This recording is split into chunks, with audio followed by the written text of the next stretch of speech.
Hello viewers, आज हम अपने लेक्चर को कंटिन्यू करेंगे। इन द प्रीवियस लेक्चर हमने उसमें एक्सोन्यूक्लियस के बारे में स्टडी किया था, जिसके अंदर हमने 3 एंजाइम्स के बारे में स्टडी किया था। पहला एंजाइम था हमारा BAL31। अब ये जो BAL31 होता है, it is going to cut both the strands at a time. Second जो हमने स्टडी किया था डैट वाज एक्सोन्यूक्लियस 3, जिसका मतलब है कि वो एक ही स्ट्रैंड को कट करेगा एट ए टाइम, वो भी कहाँ पर 3 प्राइम पर, ठीक है। एंड लास्ट जो हमने किया था डैट वाज लैम्डा एक्सोन्यूक्लियस, जिसका मतलब है it is also going to cut one strand at a time but at 5 prime. तो आज का जो हमारा टॉपिक है डैट वाज एंडोन्यूक्लियस। तो आज हम करेंगे एंडोन्यूक्लियस के बारे में। तो as I have told you earlier in my previous video about the endonuclease का बेसिकली जो मीनिंग होता है डैट वाज इनसाइड। ये जो हमारे डीएनए के जो स्ट्रैंड्स हैं, ये बीच में से कट करेगा। किसको वो कट करेगा? फॉस्फोडाइईस्टर बॉन्ड्स को। For example if my this, जो मैंने यहाँ पर सर्कल्स ड्रॉ किए हैं, let us say this are the nucleotides, लेटर से ATGC, ठीक है। तो this are my nucleotides. Now if I am going to draw another strand like this, और इसके बीच में जो ये बोन्स हैं, let us say this are the phosphodiester bond, ठीक है। And it is running from 5' to 3' 3' to 5'। तो अब जैसे ही मैंने अपना एंडोन्यूक्लियस एंजाइम को डालूंगी, तो ये जो एंडोन्यूक्लियस एंजाइम है ये क्या करेगा? पहले मेरे इन पूरे न्यूक्लियोटाइड को रीड करेगा 1 बाय 1। अब जैसे ही इसको अपना साइट ऑफ रिकॉग्निशन मिल जाएगी, ये उस साइट पर जाएगा, लेटर से कि उसको ये वाली जो साइट है, ये जो 2 न्यूक्लियोटाइड्स हैं, these are the recognition site for the endonuclease. अब ये रिकॉग्निशन साइट क्या होती है? रिकॉग्निशन साइट का मतलब होता है कि जहाँ पर एंडोन्यूक्लियस ने अपना काम करना है, वो साइट जहाँ पर एंडोन्यूक्लियस जाएगा और उसको ऐसे कट कर देगा, उसको ऐसे तोड़ देगा, और ये जो मेरे न्यूक्लियोटाइड्स हैं ये आपस में क्या हो जाएंगे? सेपरेट हो जाएंगे। अब जैसे एंडोन्यूक्लियस गया यहाँ पर, उसने ये फॉस्फोडाइस्टर बॉन्ड को ब्रेक किया। ब्रेक करने के बाद अब यहाँ पर देखो, ये जो बॉन्ड था फॉस्फोडाइस्टर बॉन्ड, अब ये बॉन्ड प्रेजेंट नहीं है। इट मीन्स डैट कि अब ये जो एक्सोन्यूक्लियस है, इसने क्या किया है? It is going to break the phosphodiester bond inside the DNA. ये डीएनए के अंदर जाएगा और मेरे बॉन्ड्स को ब्रेक कर देगा। बट एक्सोन्यूक्लियस में क्या होता है कि वो बाहर वाले बॉन्ड्स को जो है वो ब्रेक करता है। बट एंडोन्यूक्लियस के केस में कहाँ पर ब्रेक करता है? इनसाइड। तो अब जैसे हमने बहुत सारे टाइप्स पढ़े थे एक्सोन्यूक्लियस के बारे में, in this lecture we are going to learn about the different types of the endonuclease too. तो अब बहुत सारे एंजाइम्स हैं जो कि फॉस्फोडाइस्टर बॉन्ड्स को ब्रेक करते हैं with in the DNA strand. तो सबसे पहला जो हमारे पास एंजाइम आता है that was known as the S1 exonuclease. So this is my X1 exonuclease. अब ये जो X1 exonuclease ये क्या करता है? It is only going to cleave one strand at a time. जैसे ये मेरा एक ये पूरा strand है which is having nucleotides, and ये जो आप बीच में ये bonds देख रहे हो, the bonds which is connecting the 2 nucleotides, that is my phosphodiester bond. अब जैसे ही मैंने ये अपना एक्सोन्यूक्लियस इस स्ट्रैंड के अंदर डाला तो ये सबसे पहले ये इन पूरे न्यूक्लियोटाइड्स को क्या करेगा, रीड करेगा। अब जैसे ही उसको अपनी रिकॉग्निशन साइट मिल जाएगी, वो साइट जहाँ पर ये S1 एंडोन्यूक्लियस एक्ट करेगा वहाँ पर ये जाएगा और ये फॉस्फोडाइईस्टर बॉन्ड्स को क्या कर देगा, ब्रेक कर देगा। अब इसने ब्रेक कहाँ पर किया है, इनसाइड। हमेशा याद रखना एंडो का मतलब होता है inside. It is only and only going to act in the inside of the DNA. अब जैसे ही ये S1 एंडोन्यूक्लियस किया, उसने अपनी रिकॉग्निशन साइट को रिकॉग्नाइज किया and it makes the cut at the phosphodiester bond within the DNA strand. As a result of this, we are getting too many nucleotides. तो ये जो बेसिक रोल है that was performed by the S1 and endonuclease. Then we are having deoxyribonuclease 1. अब यहाँ पर भी अगर आप देखो तो it is only going to cut one strand at a time.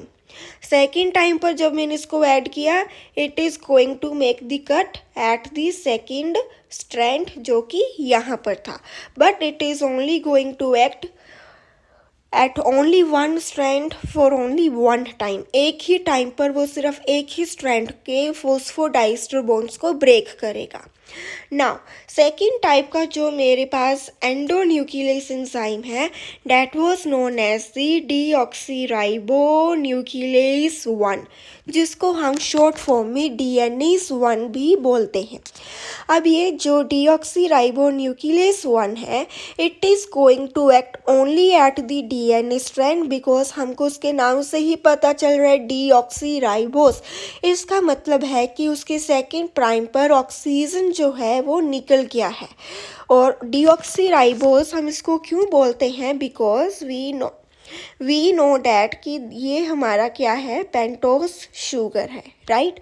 अब यहाँ पर भी OH प्रेजेंट रहता है, यहाँ पर भी OH, यहाँ पर भी OH और यहाँ पर भी OH प्रेजेंट रहता है, और यहाँ पर फॉस्फो बॉन्ड जो है वो यहाँ पर प्रेजेंट रहता है, फॉस्फेट यहाँ पर आकर अटैच हो जाता है, राइट।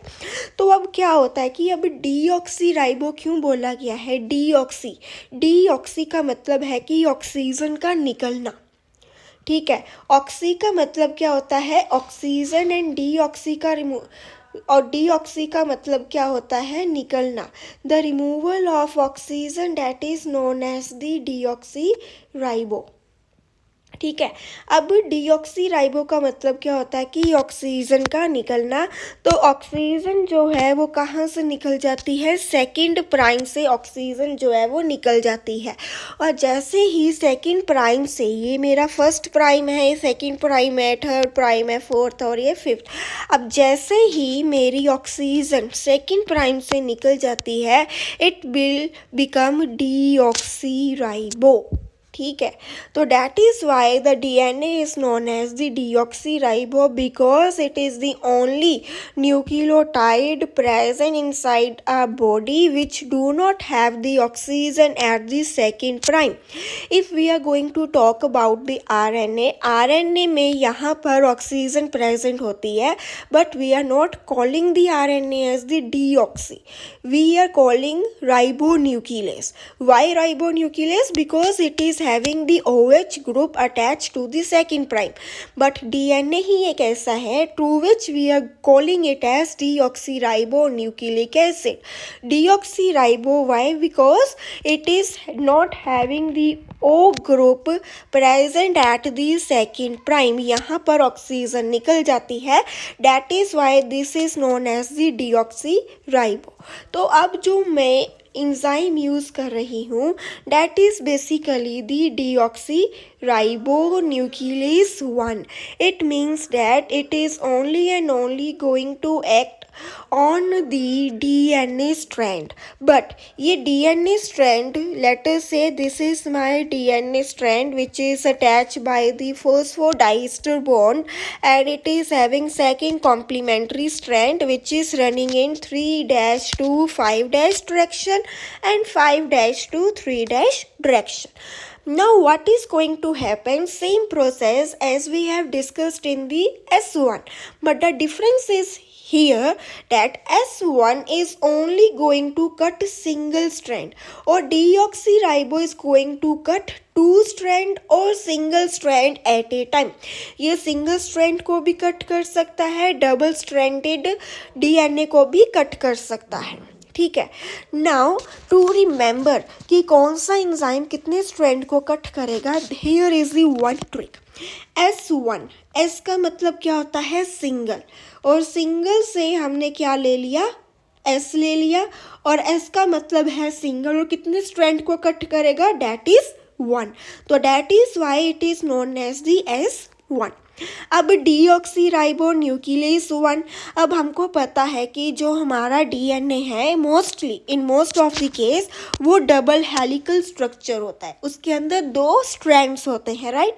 इट मीन्स डैट कि ये जो डीऑक्सीराइबो न्यूक्लियस 1 है it is going to cut 2 strands, but also it is also going to cut 1 strand. It means that ये 2 strand के ऊपर भी काम कर सकता है और सिंगल strand के ऊपर भी काम कर सकता है. तो here is the some trick to remember कि कौन सा एंजाइम कितने strand को कट करेगा. S1 का मतलब है कि S का मतलब होता है सिंगल, और ये एक ही strand को कट कर रहा है, that is it is known as the S1. Second क्या था हमारा? Deoxyribo nuclease 1. डीऑक्सी से हमको पता चल रहा है कि it is only going to work on the DNA only. तो डीएनए के अंदर डबल स्ट्रैंडेड प्रेजेंट होते हैं, डबल हेलिकल स्ट्रक्चर होता है in most of the cases. So that is why कि ये डबल स्ट्रैंडेड डीएनए को कट कर सकता है at a time. But some cases are there which do not have the double stranded DNA, it is only having the single stranded DNA. तो उस case में भी ये इसको कट कर सकता है, that is why we name as deoxyribonuclease 1. तो अब क्या करेगा, इसका भी मैकेनिज्म क्या होगा? सिंपल होगा. जैसे ही मैंने अपना डीऑक्सीराइबो न्यूक्लियस 1 को एक टेस्ट ट्यूब के अंदर डाला, the test tube which contains my DNA of interest, तो ये उसके अंदर जाएगा, इसको स्कैन करेगा, इसको रीड करेगा कि उसका रिकॉग्निशन साइट है कहाँ पर. लेटर से कि उसका रिकॉग्निशन साइट ये 2 है. तो अब जैसे ही उसको रिकॉग्निशन साइट अपनी मिल जाएगी तो वो ये जो डीऑक्सीराइबो न्यूक्लियस एंजाइम है ये यहाँ पर जाएगा इस बॉन्ड को, और इस बॉन्ड को क्या कर देगा? कट कर देगा. क्लियर. और इस बॉन्ड को क्या कर देगा? कट कर देगा. अब यहाँ पर ये जो फॉस्फोडाइस्टर बॉन्ड है it is no longer there. तो ये जो 2 स्ट्रैंड्स हैं ये क्या हो गए मेरे? सेपरेट हो गए. तो this is the basic role of the deoxyribo nuclease 1. And remember it is only going to act on the DNA strand. And then we are having our third enzyme that is known as the restriction endonuclease. अब restriction का मतलब क्या होता है कि किसी भी जगह पर जाने के लिए या कोई भी काम करने के लिए you are prohibited, you are not allowed to do that. तो उसका मतलब क्या होता है? Restriction, you are restricted to do that thing. तो सिमिलरली अब हमने क्या किया कि जो मेरा एंजाइम था एंडोन्यूक्लियस, इसको भी मैंने क्या कर दिया? रिस्ट्रिक्ट कर दिया कि you have to cleave only this phosphodiester bond, not here not there, only this particular set of the phosphodiester bond that endonuclease enzyme has to cleave. अगर हम बात करें जो अभी हमने 2 एंजाइम्स के बारे में पढ़ा है S1 and deoxyribonuclease 1, it is only going to cut the DNA, but it is going to cut the phosphodiester bond but not in the regular manner. For example, मुझे अपना DNA को कट करना था यहाँ पर, हो सकता है कि ये S1 या डीऑक्सीराइबो न्यूक्लियस 1 ने कट कर दिया यहाँ पर, हो सकता था उसने कट कर दिया यहाँ पर, but it is not particular कि उसको कहाँ पर कट करना है. अब रिस्ट्रिक्शन का मतलब क्या है कि मैंने उसको रिस्ट्रिक्ट ही कर दिया कि तुमने सिर्फ और सिर्फ इसी फॉस्फोडाइस्टर बॉन्ड को कट करना है. That is known as the restriction endonuclease, कि ऐसा एंडोन्यूक्लियस जो मेरे फॉस्फोडाइस्टर बॉन्ड को कट करेगा but in the proper fashion, in the proper manner. जो से मुझे न्यूक्लियोटाइड से कट करना था ये सिर्फ और सिर्फ उसी फॉस्फोडाइस्टर बॉन्ड को कट करेगा, rest all of the remain intact. ठीक है, तो अब ये जो रिस्ट्रिक्शन एंडोन्यूक्लियस एंजाइम है ये वर्क कैसे करते हैं, सिमिलर जैसे हमने S1 और डीऑक्सीराइबो न्यूक्लियस 1 के मैकेनिज्म को स्टडी किया. अब ये क्या करेगा, अब जैसे मेरी टेस्ट ट्यूब है विच is having my DNA in it, तो उसके अंदर जैसे ही मैंने अपना ये रिस्ट्रिक्शन एंडोन्यूक्लियस को डालूंगी तो उसके बाद वो क्या करेगा, इस पूरे DNA को वो रीड करेगा. अब जैसे ही उसने रीड कर लिया, लेटर से कि उसका ये जो रिस्ट्रिक्शन एंजाइम था उसका जो रिकॉग्निशन साइट था, लेटर से कि वो दिस वन था. ये जो दो न्यूक्लियोटाइड है इनके बीच में क्या था, उनका रिकॉग्निशन साइट था. तो अब ये ही रिस्ट्रिक्शन एंडोन्यूक्लियस जाएगा और यहाँ पर इनको क्या कर देगा, कट कर देगा. सो कट वो कहाँ पर करेगा, specific region of the DNA, it is going to cut the phosphodiester bond. Clear. अब यहाँ पर एक जो थिंग है which has to be considered in your mind, which has to be fitted in your mind, is that it is only going to cut palindromic sequence. अब ये palindromic sequence क्या होते हैं, let us try to understand. अब for example in our +2 and +1 class of biology we have studied one set of gene, let us say this one GAATTC, this we all have studied. Clear. तो अगर मैं इसको पीछे से read करूं, क्या ये सेम आ रहे हैं, नहीं आ रहे. तो पैलिंड्रोमिक सीक्वेंस का मतलब क्या होता है, वो सीक्वेंस जो आगे से रीड करने पर भी सेम हो और पीछे से रीड करने पर भी क्या हो, सेम हो, उनको हम क्या बोलेंगे, पैलिंड्रोमिक सीक्वेंस. क्लियर. अब इसमें जो सबसे best example that I found is the madam. MADAM, madam. अगर मैं इसको आगे से रीड करती हूँ it is the same MADAM. अगर मैं इसको बैकवर्ड रीड करती हूँ MADAM, तो पीछे से भी सेम है और आगे से भी सेम है. ऐसे सीक्वेंस जो पीछे से रीड करने पर भी वो सेम हो और आगे से रीड करने पर भी सेम हो, that is known as the palindromic sequence. If we are going to see this example, अगर मैं इसको आगे से रीड करती हूँ दिस इज GAATTC. ठीक है, तो ये आगे से तो मुझे चला गया पता कि ये ऐसे है, बट जब मैंने इसको बैकवर्ड रीड किया तो ये मुझे सेम सीक्वेंस नहीं दे रहा जो मैंने आगे से रीड करने पर रीड किया था, पाया था. ठीक है, तो ये जो सीक्वेंस है it is not the palindromic. अब ये जो रिस्ट्रिक्शन एंडोन्यूक्लियस है ये इन सीक्वेंस के ऊपर जो है ये काम नहीं करेंगे. इन सीक्वेंस के ऊपर this are not going to work, only going to work which is having the palindromic sequence, और जिसकी वजह से ये ज़्यादा से ज़्यादा रेगुलर मैनर में काम करते हैं, इन दी स्पेसिफिक मैनर में काम करते हैं. I hope this part is clear to you. तो जहाँ पर भी आपको पैलिंड्रोमिक सीक्वेंस का क्वेश्चन आता है या एमसीक्यू आता है, which of the following endonuclease enzyme is only and only going to activate in the palindromic sequence, तो your answer should be it is only and only going to activate in case of the palindromic sequence. और वो कौन सा palindromic sequence है? that is basically the restriction endonuclease. Clear? I hope you will clear up to this part. तो यहाँ पर I have pasted a screenshot of different types of the restriction endonuclease enzyme. अब ये जो restriction endonuclease enzyme है, इन्हीं को ही हम molecular seizure बोलते हैं, इन्हीं को ही हम restriction endonuclease enzyme बोलते हैं। मोलिकुलर सीजर का भी काम क्या होता है कि which is going to act as the molecular scissor. In most of the language molecular scissor को हम रेफर ही करते हैं as the restriction enzyme. But remember here molecular scissor can be the exonuclease और द एंडोन्यूक्लियस। क्लियर?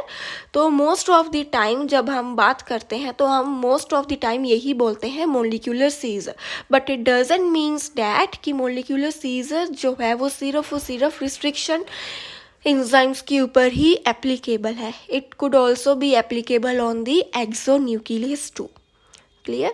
जो restriction endonuclease enzyme है, the most important point that you have to remember is that it is only and only going to activate on the palindromic sequence.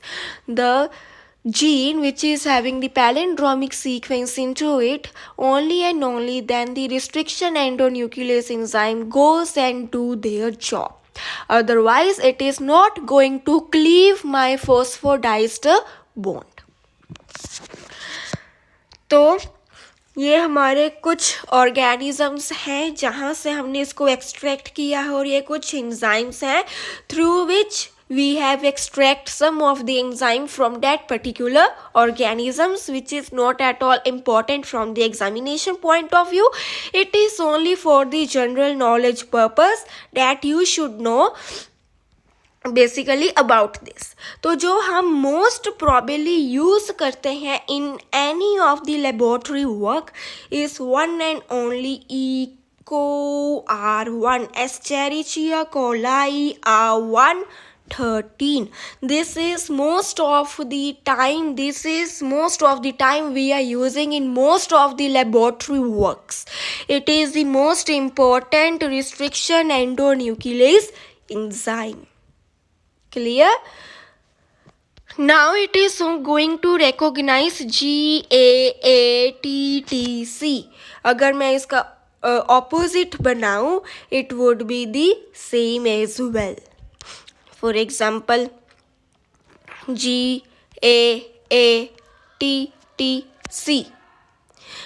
C का complementary क्या हो जाएगा? G. T का complement क्या हो जाएगा? A का कॉम्प्लीमेंट क्या होता है? T. एंड G का कॉम्प्लीमेंट क्या होता है? C. अगर मैं इसको फॉरवर्ड डायरेक्शन में रीड करूँ, इट इज़ GAATTC. अगर मैं इसको बैकवर्ड डायरेक्शन में रीड करूँ, इट इज़ GAATTC. तो ये फॉरवर्ड डायरेक्शन में भी सेम है और बैकवर्ड डायरेक्शन में भी सेम है. That is why this is going to act at the GAATTC sequence, और इसी को ही हम एंडोन्यूक्लियस एंजाइम जो है वो बोला जाता है.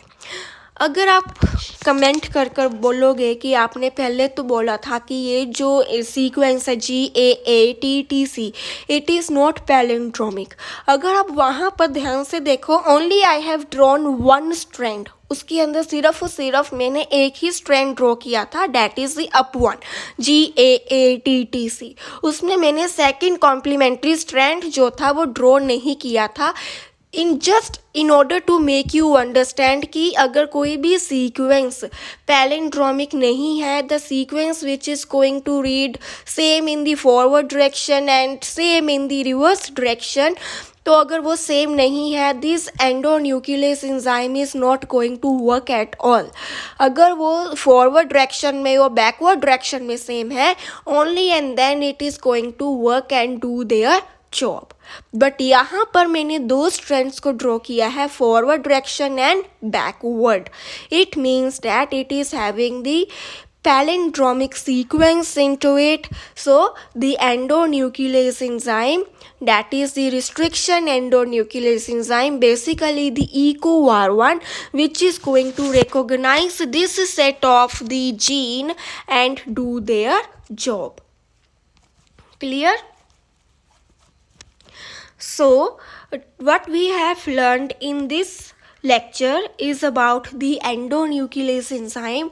First of all, we have learned about the S1 endonuclease enzyme. S1 का मतलब होता है single and 1 का मतलब होता है 1. It is only going to cleave the internal phosphodiester bond only in the one strand only at a time. Second, we have discussed about the deoxyribonuclease 1, that is the DNase 1. Deoxyribonuclease का मतलब है कि it is going to cleave both the strands of the DNA at a time also, as well as it is also going to cleave the internal phosphodiester bond in one strand of the DNA also. And then we have studied about the restriction endonuclease, which is going to restrict the site of the phosphodiester bond so that the cleavage of the phosphodiester bond is as perfect as we want. So we have discussed that it is only going to work if my sequence of the nucleotide is in the palindromic sequence. Palindromic का मतलब होता है the strands which is having the same genes in the forward direction as well as in the reverse direction, that is the palindromic sequence. और इसकी जो prominent example है, that is the EcoR1 having the full name, that is Escherichia coli R113. And now we are going to dive into the next type of the enzyme, which is the DNA polymerase. अब DNA का मतलब क्या होता है कि जो हमारा deoxyribonucleic acid है। पॉलीमरेज का मतलब क्या होता है? पॉली का मतलब क्या होता है? मैनी, एंड मरेज का मतलब क्या होता है? सिंथेस। जो हमारा पॉली है इसका मतलब क्या होता है? मैनी, और मरेज का मतलब क्या होता है? सिंथेसिस।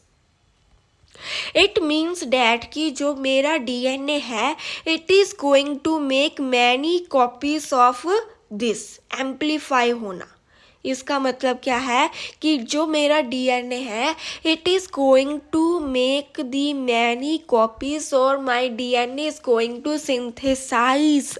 तो यहाँ पर डीएनए पॉलीमरेज का मतलब क्या है कि जो मेरा डीएनए पॉलीमरेज है it is going to synthesize my DNA.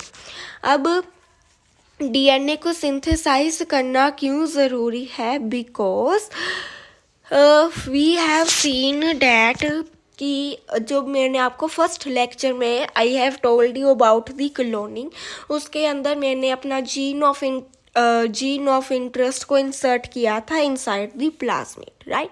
अब ये जो मेरा जीन ऑफ इंटरेस्ट है, लेटर से कि ये मेरा कैसे था? सिंगल स्ट्रैंडेड था। अब यहाँ पर मैंने जो थे वो अपने प्राइमर को जो है वो ऐड किया। अब जैसे ही प्राइमर को मैंने जो था वो ऐड किया तो क्या होगा?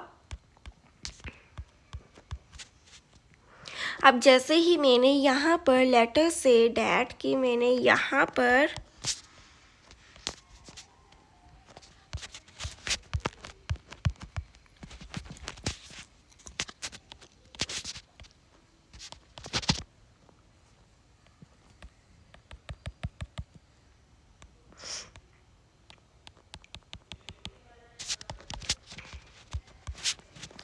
लेटर से डैट कि मैंने यहाँ पर अपना प्राइमर को ऐड किया विच is having free 3OH group, जिसके पास फ्री 3OH यानी फ्री हाइड्रोक्सिल ग्रुप जो है वो प्रेजेंट है, right.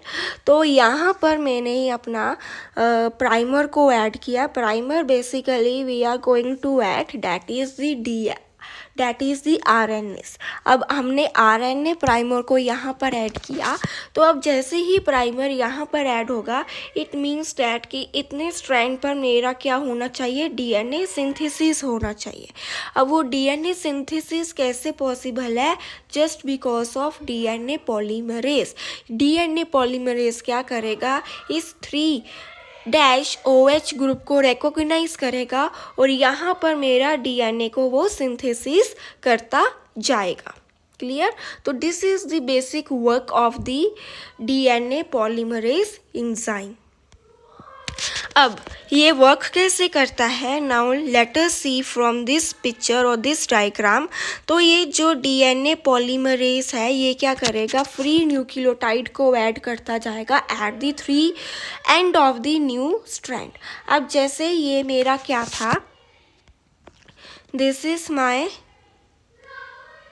Is my DNA, right. और यहाँ पर क्या है 3 है और यहाँ पर क्या है 5 है। तो अब ये क्या करेगा कि जो भी न्यू स्ट्रैंड की सिंथेसिस होगी, always remember my friend, it is always from the 5 prime to the 3 prime, never from the 3 prime to 5 prime.